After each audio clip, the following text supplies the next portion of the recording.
संसद टीवी सिर्फ treasury benches के लिए नहीं बना है। संसद टीवी जनता को सही जो पार्लियामेंट में प्रोसीडिंग्स चल रही है वो दिखाने के लिए बना है। आप हमेशा विपक्ष को ब्लॉकआउट कर दें और सिर्फ सत्ता पक्ष को दिखाएं, ये कहाँ तक लाजमी है? और ये ऐसा नहीं है पहली बार वीडियो बनाया है या आखिरी बार बनेगा। इस तरीके से हरकत जो हुई है सस्पेंशन की, without any inquiry, without any warning to the member, I think it's a demeaning to a member of parliament जो चुनकर वहाँ से आते हैं, अपने अपने अपने राज्यों से आते हैं। दूसरा, ये जो उनकी खिस्यानपुट और बौखलाहट है भारतीय जनता पार्टी की, जब शायद पहली बार संसद में प्रधानमंत्री नरेंद्र मोदी जी ने एक यूनाइटेड ऑपोजिशन का सही चेहरा देखा जब उन्होंने अदानी की डिमांड की, अदानी का इन्वेस्टिगेशन होना चाहिए। और दुनिया ने देखा, देश ने ही नहीं क्योंकि दुनिया ये स्टोरी फॉलो करके देखा कि प्रधानमंत्री नरेंद्र मोदी जी की पूरी चुप्पी बरकरार रही। ये वो प्रधानमंत्री जी हैं जिन्होंने कहा था जीरो टॉलरेंस टू करप्शन, और इतना बड़ा करप्शन 4 साल उनके खुद के ऊपर धब्बा लगा है, उसके बारे में चर्चा भी नहीं करते हैं। ये बहुत ही, मैं कहती हूँ, निंदनीय है। और ये डिसीजन भारतीय जनता पार्टी का एक और स्टेप है महिला विरोधी होने का और प्रजातंत्र के असूलों के खिलाफ होने का। मैम, मतलब सवाल अदानी किसी की मान मांग रहे हैं ना, अदानी को लेकर कोई चर्चा कर रहे हैं, क्योंकि पब्लिक सेक्टर में पब्लिक का पैसा है जो डूबा है, चर्चा तक नहीं कर रहे हैं उस पर। तो आप समझ सकते हैं ना, उनको जनता की थोड़ी ना पड़ी है। 2014 से लेकर 2023 में अगर किसी की इनकम में इजाफा हुआ है तो वो एकमात्र इंसान है, एकमात्र समूह है जिनको ports, airport, cement plants, electricity plants, power transmission, minerals, coal सब हाथ में दे दिया है। डिफेंस सर्विसेज भी दे दिए, डिफेंस एक्सपोर्ट के भी काम दे दिए हैं। तो आप ये बताएं कि देश की जनता जो आपकी तरफ इस उम्मीद से देख रही थी कि आप उनकी ज़िंदगी में अच्छी अर्थव्यवस्था लाकर, करप्शन ख़त्म कर कर, महिलाओं को सम्मान देकर, युवाओं की बेरोज़गारी ख़त्म करने का काम करेंगे, महंगाई हटाने का काम करेंगे, और आपने सब उसके वादा खिलाफ़ी की है। तो आज देश देख रहा है कि आज आप अदानी के स्पोक्स पर्सन भी हैं, आप उनके सेल्स पर्सन भी हैं। और आज जनता आपसे पूछ रही है कि इतने बड़े आरोप लग रहे हैं, दुनिया भर में इस पर चर्चा हो रही है, प्रधानमंत्री नरेंद्र मोदी जी क्यों चुप है और भारतीय जनता पार्टी अदानी समूह का क्यों बचाव करने में लगी है? मैम, सुप्रीम कोर्ट ने भी आज कैसे बचाया जा सकता है और क्या पूरा फ्रेमवर्क है, इसको लेकर तमाम तरह की टिप्पणियां उन्होंने की हैं कि भविष्य में ऐसा ना हो, इसके लिए सेबी क्या कर रही है। सबसे पहले तो सुप्रीम कोर्ट का ये निर्णय कि आप उनसे सेबी से कुछ पूछें, ये एक सराहनीय कदम है। और उम्मीद करती हूँ कि अगर सुप्रीम कोर्ट देखेगी किस तरीके से सरकार ने चुप्पी बांधे हुए है, सरकार अपनी जिम्मेदारी समझकर, प्रजातंत्र में अपनी जिम्मेदारी समझकर इसमें सुओ मोटो कार्रवाई की मांग करेगी। जिस तरीके से जनता के पैसा ख़त्म हुआ, $100 बिलियन चले जाते हैं मार्केट कैपिटल के 7 दिन के अंदर अंदर, अभी भी भारी गिरावट है। दुनिया भर के इंडेक्सेस उन पे सवालिया निशान उठा रहे हैं। और यहाँ पर जो ईडी, सीबीआई, ये सब इतने प्रोएक्टिव रहते हैं विपक्षी दल के नेताओं के लिए, बगैर तथ्य और सत्य के लोगों को अरेस्ट कर देते हैं। उनके सामने एक जीता जागता सबूत है क्रोनी कैपिटलिज्म का, स्टॉक मैनिपुलेशन का, स्टॉक ओवर प्राइसिंग का, वैल्यूएशन बढ़ाने का। सब जीते जागते तस्वीर है कैसे shell companies tax haven country से आकर पैसा इस पर जमा होता था, स्टॉक पार्किंग होती थी। तो उस पर कार्रवाई नहीं कर रहे, एकदम सन्नाटा छाया हुआ है। सरकार का भी, सेबी का भी, ईडी का भी, एसएफआईओ का भी, डीआरआई का भी, सीबीआई का भी। आपने सारे इंस्टीट्यूशंस को ख़त्म करने का काम किया है सिर्फ और सिर्फ एक नियत से कि एक ही समूह को पूरा अपना अपना बल देकर, सत्ता का सुख देकर आपने उनकी बढ़ोतरी की है जब जनता खुद त्रस्त है।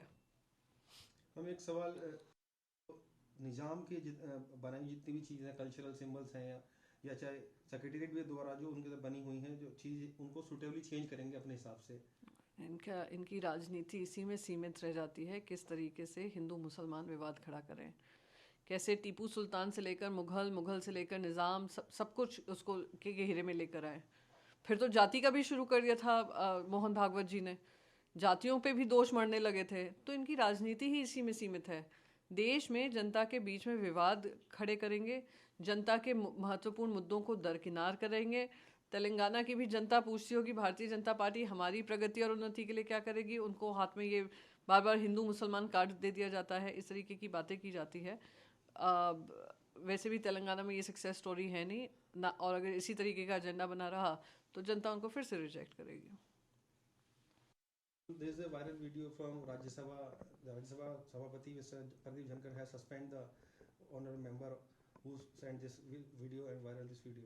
How do you see it? I just see it as another attempt by the Bharatiya Janata Party, the treasury benches, to try and silence the voice of the opposition, right from expunging statements from LOP's speech to now suspending a member of parliament without an investigation, without any inquiry, just reeks of the entire treasury benches having been shocked of seeing a united opposition demanding the prime minister to answer on the Adani scam. So this is a clear-cut violation of going beyond the boundaries of parliamentary democracy, that you are trying to silence a voice. My question is just this: we as elected members of parliament, whether it's in the Rajya Sabha, whether on the Lok Sabha, come at the back of our work, come at the back of understanding our responsibility, come at the back of knowing what our responsibility inside the house would be.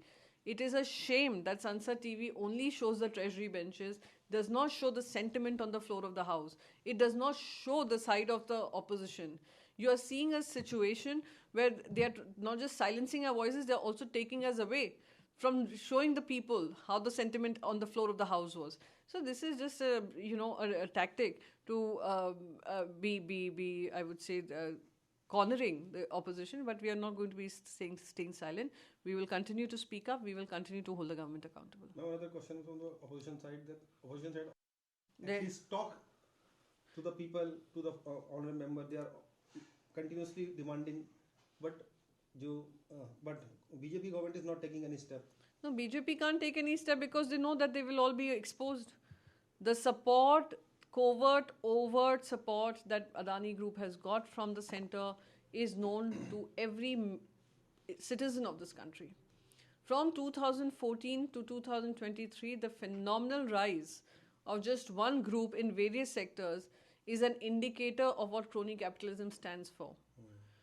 Right from Narendra Modi ji to Amit Shah ji to the entire Bharatiya Janata Party, they have become the biggest salesman and spokesperson of the Adani Group. It is an open-shut case of violation on many levels: stock manipulation, stock overvaluation, using shell companies to pump up prices, jack up prices to increase your own market valuation, seek loans from nationalized banks, and try and build your own empire.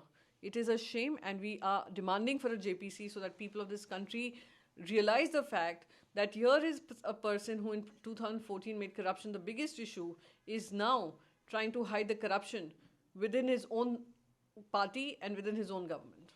In Supreme Court also there is a hearing today and conducted in future and show the Supreme Court what is the existing structure and how to strengthen the regulatory framework. I think it is a very important intervention, considering there has been total silence from SEBI, from ED, from CBI, from SFIO,